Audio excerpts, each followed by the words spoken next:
यमराज लेने आए। औरत ने यमराज से पूछा, आप मुझे स्वर्ग ले जाएंगे या नरक? यमराज बोले, दोनों में से कहीं नहीं।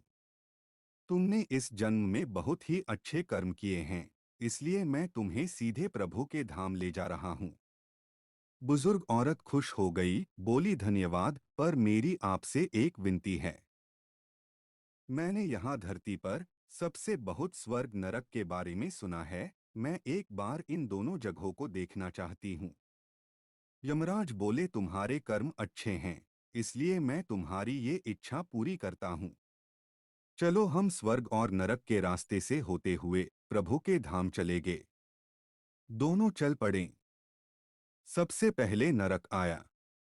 नरक में बुजुर्ग औरत ने जोर जोर से लोगों के रोने की आवाज सुनी। वहां नरक में सभी लोग दुबले पतले और बीमार दिखाई दे रहे थे। औरत ने एक आदमी से पूछा, यहाँ आप सब लोगों की ऐसी हालत क्यों है? आदमी बोला, तो और कैसी हालत होगी मरने के बाद? जब से यहाँ आए हैं हमने एक दिन भी खाना नहीं खाया। भूख से हमारी आत्माएं तड़प रही हैं। बुजुर्ग औरत की नज़र एक विशाल पतीले पर पड़ी, जो कि लोगों के कद से करीब 300 फुट ऊंचा होगा। उस पतीले के ऊपर एक विशाल चम्मच लटका हुआ था। उस पतीले में से बहुत ही शानदार खुशबू आ रही थी। बुजुर्ग औरत ने उस आदमी से पूछा, इस पतीले में क्या है? आदमी मायूस होकर बोला, ये पतीला बहुत ही स्वादिष्ट खीर से हर समय भरा रहता है। बुजुर्ग औरत ने हैरानी से पूछा, इसमें खीर है, तो आप लोग पेट भर के ये खीर खाते क्यों नहीं? भूख से क्यों तड़प रहे हैं? आदमी रो रो कर बोलने लगा, कैसे खाए? ये पतीला 300 फीट ऊंचा है। हम में से कोई भी उस पतीले तक नहीं पहुंच पाता। बुजुर्ग औरत को उन पर तरस आ गया। सोचने लगी, बेचारे खीर का पतीला होते हुए भी भूख से बेहाल हैं। शायद ईश्वर ने इन्हें ये ही दंड दिया होगा।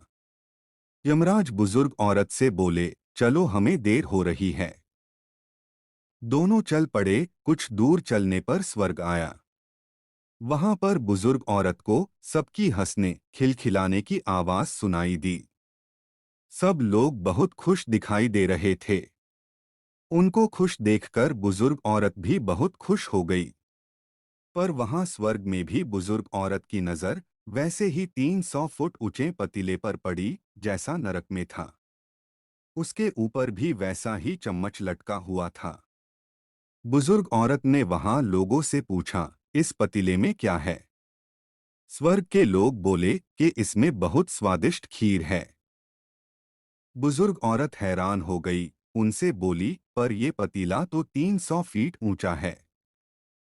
आप लोग तो इस तक पहुंच ही नहीं पाते होगे। उस हिसाब से तो आप लोगों को खाना मिलता ही नहीं होगा। आप लोग भूख से बेहाल होगे। पर मुझे तो आप सभी इतने खुश लग रहे हो, ऐसे कैसे?